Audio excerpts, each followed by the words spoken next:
Welcome back to part two of being a solo agent versus being on a team. Don't forget to like and subscribe.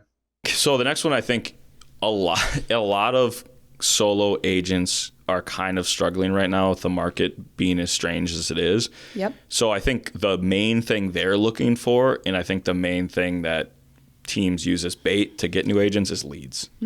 They are all promising that they have really good leads. And I mean, we've been solo agents in struggling times. So, I mean, when someone's like, oh, we have quality leads that we're just handing out, that's like very attractive. But yeah, so I think leads is a huge part of being on a team. Leads is definitely a huge part of being on the team. I think that it's kind of twofold. You can have someone give you a lead because they're just a lead. If you're not willing to put the work into it and cultivate that relationship with someone and say, here's the value that I bring to the table, I don't want you just out there surfing any site on the internet and not knowing what kind of agent is on the other side. I want to be able to take care of you and make sure that whatever your home goal is, I can meet. That's another thing entirely. And so teams are great for providing leads or having lead structures in place, but you still, as an agent, have to have that self-discipline to come in there and work the lead and turn that into a successful client experience. I agree. And I think, too, and everyone's business is different, but I do think supplementary leads from a team are great, and they can get you, fill in kind of the gaps, but you should ultimately, if you don't want to get stuck in this lead treadmill, you should be... It's a hamster wheel. Exactly. You should be trying to convert in your sphere, in your personal life, in generating business through your marketing. Yep. Organic business, as I like to call it, not a lead that is provided by a team. Leads are great, and it's a great advantage that a team can provide you. But again, I don't want to be in business to just take leads and just convert them, like you said, on the hamster wheel. Right. I want to build organic business through my marketing. And I think you hit the nail on the head, keyword supplementary, right? So like we look at them as building blocks and a foundation for our business, but they cannot be the sole reason that you go to a team because eventually people reach a stage of burnout, right? And again, a lead is just a lead. If you're not willing to do the work to develop that, you should always be trying to develop your personal brand on the side, whether it's through door knocking, it's calling, having your own lead sources, etc.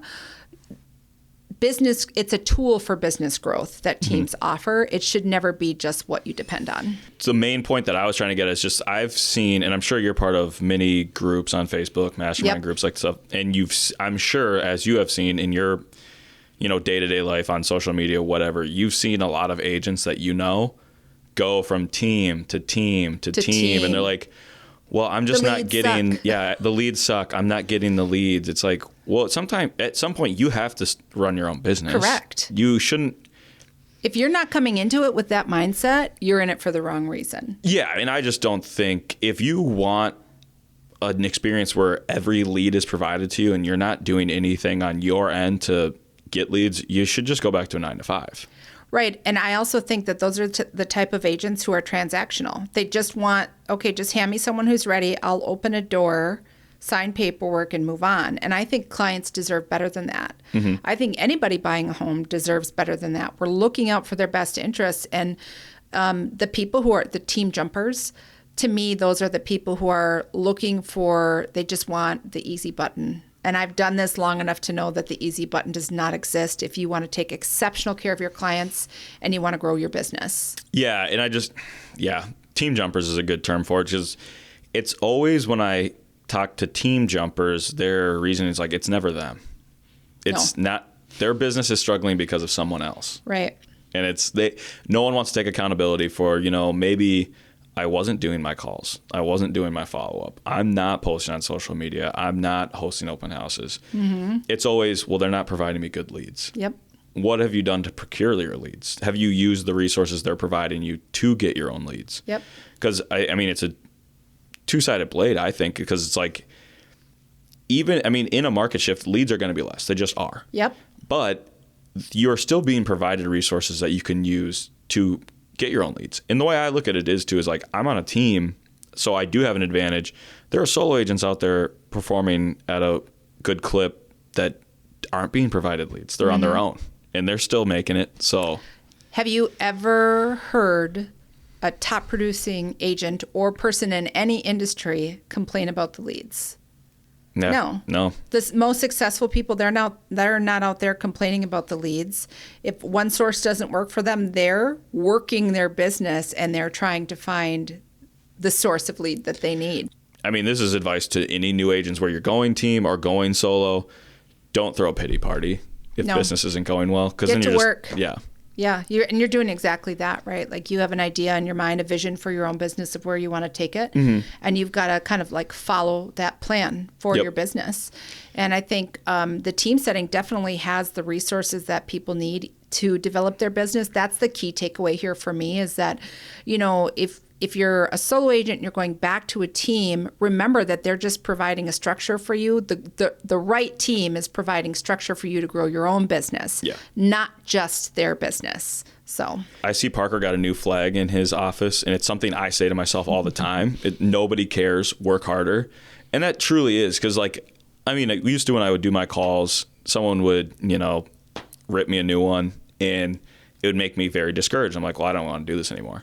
Yep. But now I just force a fake smile on my face because of all the things I've read. It's like, oh, if you're, that's self-discipline. Yeah, well, Good it's like for you. if you force a smile on your face, it'll trick your mind into thinking it's not that bad. So I'll force a big smile on my face and say, no one gives a shit.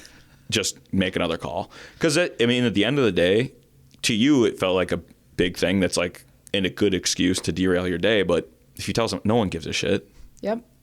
You're going to get what you put into it. It's like that with all things, right? And if you want something better than what you've got, you have to step up and do the work. Nobody can do it for you. Nobody's going to drag you through this. And I think any good leader in any industry will tell you, you cannot force people to produce. You can't force people to work hard.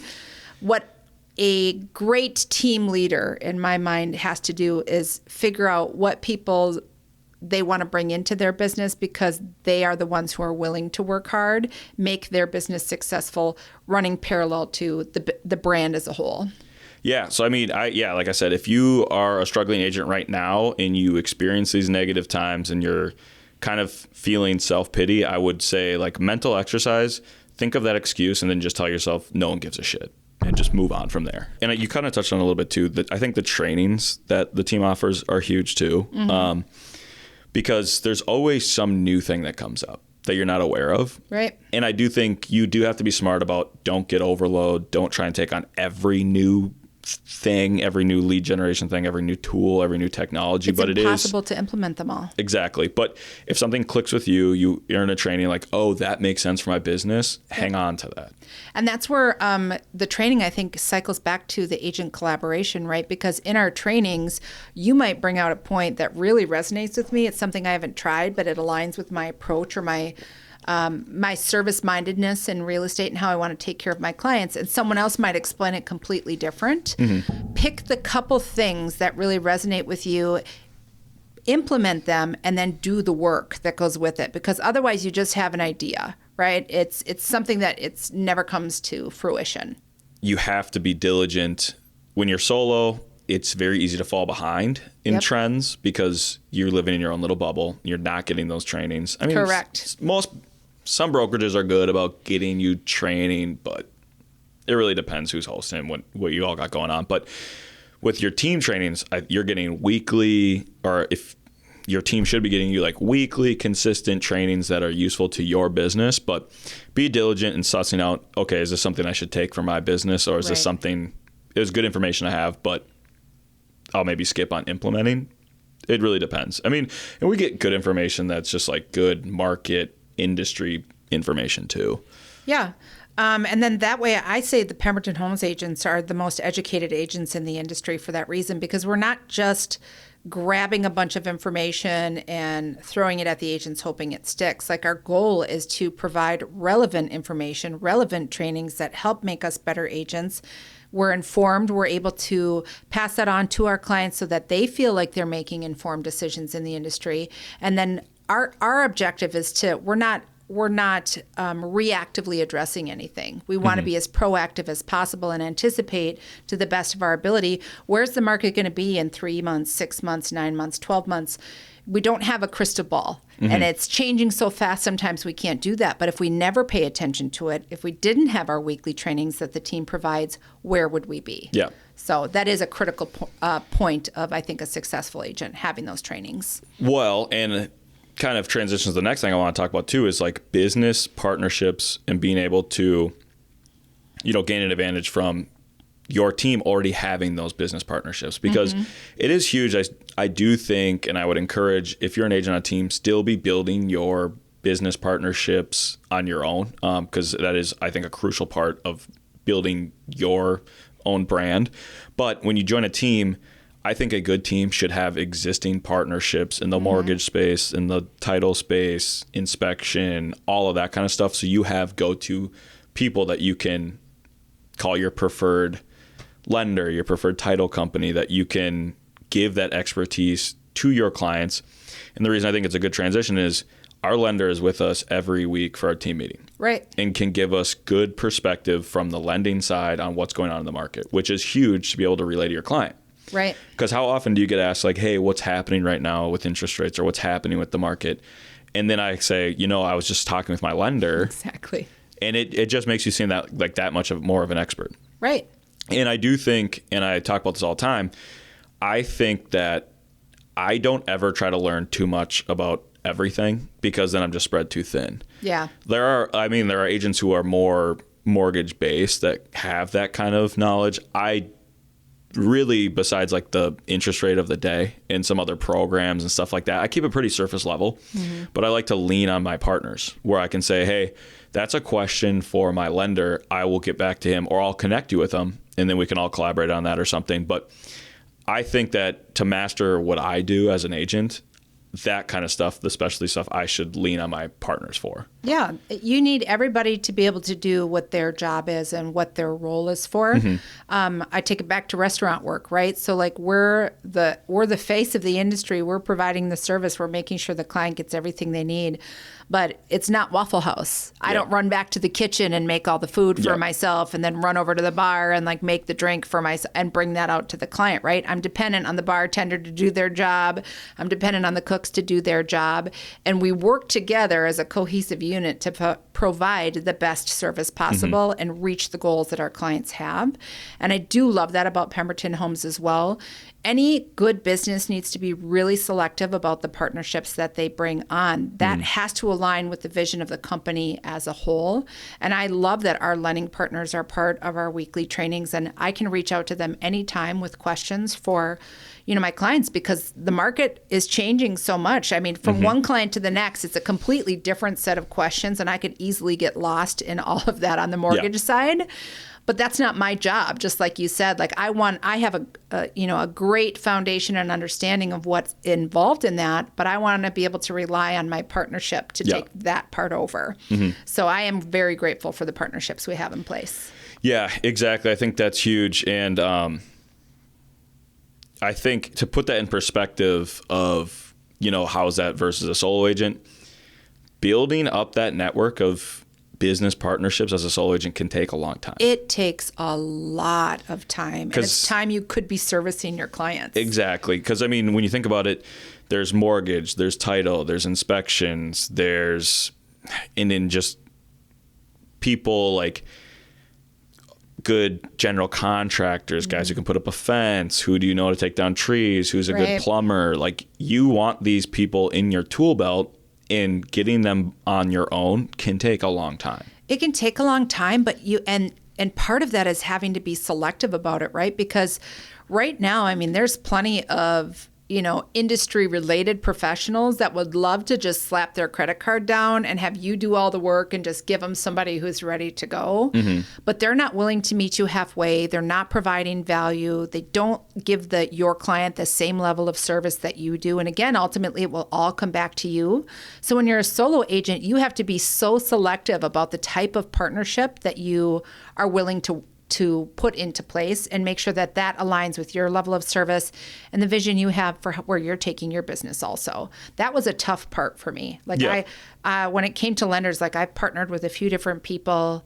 You meet some good people, maybe they don't align with service, or they're the kind of person who does just that. I want to meet you once a month for coffee, and thank you so much for giving me all your business. But then how they're treating the client on the backside reflects poorly on you. And, Yes. And I just think that we put too much work into developing our business and developing that good relationship with clients. We can't let that happen. Yeah, and that's huge too because, and I will say this, so I don't want this to seem, super one-sided, like pro team, because I do think there are advantages to your business partnerships when you are a solo agent. I mean, you have more of an opportunity probably to get referrals from your partnerships as a solo agent, just because when you're on a team, how are they going to send out, refer leads to 90 people? I mean, I think if you build a good relationship with them, there's a possibility there, but because I know my mom is a solo agent, and I think she has cycled through several business partnerships throughout the years because, like you said, I think once they get comfortable, they stop providing good service. Correct. And it almost becomes an expectation that you're feeding their business. And I get a laugh too because lenders, and no offense to lenders, I have relationships with a lot of lenders, but a lot of lenders think that we're supposed to be their marketing team, that we bring in all the clients and they just reap the rewards. And I have, as the ball gets rolling and I'm producing deals and I'm getting more content on social media, I do have a lot of lenders reach out to me and they'll say, like, hey, it looks like your business is doing great. Like, you want to meet up for coffee or lunch sometime? And now, again, great people that I still communicate with, whatever. Because in our industry, you're going to run into them. You just are. So, but I do have kind of a canned answer I give now when anyone wants to like meet me for lunch. I do say this. I say, hey, I'm completely open with meeting with you, but to protect both of our time and me not to like take a free lunch off of you, I am open to new business partnerships, but it has to be one where we're referring each other business and it's mutually beneficial. Right. It's like I have a lot of partners right now that I'm happy with. So I'm not really looking to expand unless we're referring each other business. Then I'm perfectly fine with that. And it doesn't even, I'd be fine if it was a lender that would refer me 2 deals a year, even to start out. It doesn't need to be like I'm expecting 1 a month, but something, because I'm not your marketing team. I partner with someone. I got 1 referral in 4 years. Yeah. And that's just my thing is like, so yeah, you see that I'm doing well and you want that success for yourself, but it's like, it's got to be a give and take. And I'm sure you're a great lender, but it's like, I'm sure you have a bunch of other agents that are giving you deals. Right now, I'm open to partnerships, but it's got to be a 2-way street. I wholeheartedly agree with that. I want someone who's meeting me halfway, not just in terms of service provided to my client, but if I'm working, I need a lender who's working too. That classic line of how can I help you grow your business? Or what that really means is I need you to help me grow my business. And I want someone who's in the thick of it with me, right? Like with this shifting industry, things are constantly changing. I look at some of the partnerships I have in place now. Like they're providing value in terms of the training that they offer, perspective on what's happening in the industry, different programs that are available to our clients. Those give me talking points and resources that I can go and take back to leads and clients I'm working with and saying, here are things that are available to you. I see value in that. And it's not always a case where they can give you a referral every month. That it just doesn't work that way on that side, but you need someone who values what you're bringing to them just as much and has always got you top of mind when it comes to having someone to work with. Oh, I need you to work with Blair because he provides the level of service that I require for people who come to work with me. So, well, and like you said too, I think that ensures that the clients are getting the best service because if I'm trusting that lender with my friends and family to do a good job, and they're in turn trusting their friends and family to me, I think then there's like, okay, you have to do a good job. I have to do a good job because we're talking about, family members here. You're holding each other to a higher standard. Exactly. But if I keep referring clients to a lender, it's very easy for them to be like, okay, here's another one, and just process them and get them through. But I think if they have something on the line because they're sending me their trusted, clients, sphere people, then it's like we have something going there. Yep. And so I think everyone benefits from that. But like I said, I don't need another free lunch. I'm fine. Yeah. I eat enough lunch. So like I said, it's my coffee machine works just fine at home. Exactly. And that, in no disrespect, they have to grow their business and do what they can, but I guess my advice to lenders would be, I'm out here marketing myself. Why don't you just do that too? Yeah. And it's all an approach too, right? Like Yeah. imagine if we don't approach our prospective clients that way. No. It just doesn't work that way. I think people don't want just to be sold or looked at as a transaction. Yeah. They need something of value in return. And it's no different with us as agents. We put so much of our heart and soul into working with people. The partnerships that we choose to be a part of that, it's very important that we're aligning with the right people. Mm-hmm. And the next thing that I wanted to touch on too is like, it is a very underrated aspect that I don't even think most agents think about. And it's the miscellaneous resources that you get from being on a team. Just like when you go on a listing appointment as a solo agent, you're like, oh wait, I have to put together an entire listing presentation and listing folder and stuff. And Yep. it looks much more professional when you show up with a folder. You have your comps in a nice orderly fashion. You have, the buying process on a laminated sheet. You have all this different information. You can hand out a flyer from our partnered lender. Whereas if you're a solo agent, like, you have to throw all this stuff together and make it look good. And then there's the time investment in doing all of that as well. Exactly. Yeah. And for me to hop on Canva and make a good buyer process sheet, and for me, and I'm somebody, I'm never going to like it. I'm not doing that quick. Yeah. And if I put it together, it's never going to be something I like. Whereas because I don't know, I'm just, everyone's their most harsh critic, but it's like when you can go into the office, just grab that stuff and go, that's huge. Huge convenience, such a time saver. And then it becomes just like a natural extension of how you conduct your business as well. I think about how much time is freed up, and then also the ability to really change that and self-brand it with the marketing. I love that because I'm providing consistent service. So now my process brain has I follow the same format every single time. Mm-hmm. I have those flyers and everything at the ready, and then it frees up so much time for myself. Do you have anything else in mind that you're thinking either just from the team or solo world? I think what I would say right now is if you're a solo agent and you're struggling and you don't know what direction to go, maybe give some thought to joining a team. And again, like you had said kind of at the onset, you've got to think about the team that you're joining. You don't just, I'm going to pick that one and go without really thinking it through. It has to align with your vision. Mm-hmm. But if you're picking the right team, you're going to have an entire line of support services in place that, right now, when we don't know kind of like from month to month, like where's the industry going to be? Is it rates are up, rates are down, home sales are up, home sales are a little bit down. That might help give some consistency to your business. And I think that when we have that, from a mental health standpoint, as agents where we're kind of on this roller coaster all the time, mm-hmm. it does have a stabilizing effect. You're in an environment with peers who are experiencing the same thing as you, and you always have someone to go to who's got great advice, or, if you're having a rough day with something, I'm going to come in there and I'm going to tell you, hey, I've been through the same circumstance. I want you to know, it's going to work out. Mm-hmm. We focus on what we can control. We take care of our client. And then I know that, if I'm having a day like that and you're in the office, you're going to come in with your advice. And to me, those type of relationships right now could make such a huge difference in the lives of agents who are trying to navigate all of it by themselves. Mm-hmm. So having been a successful solo agent, there was aspects of the money that are definitely better for sure. But I had to look at the quality of my life and say where I want my business to go and the type of professional service that I want to present and provide to my clients really aligns more with being over here on a team. Yep. And that's the reason I decided to go that route. So if you're a solo agent and you're kind of experiencing that same thing right now, being on a team doesn't mean giving up every aspect of who you are or what you want your business to be. Just joining the right team. Yeah, join the right team.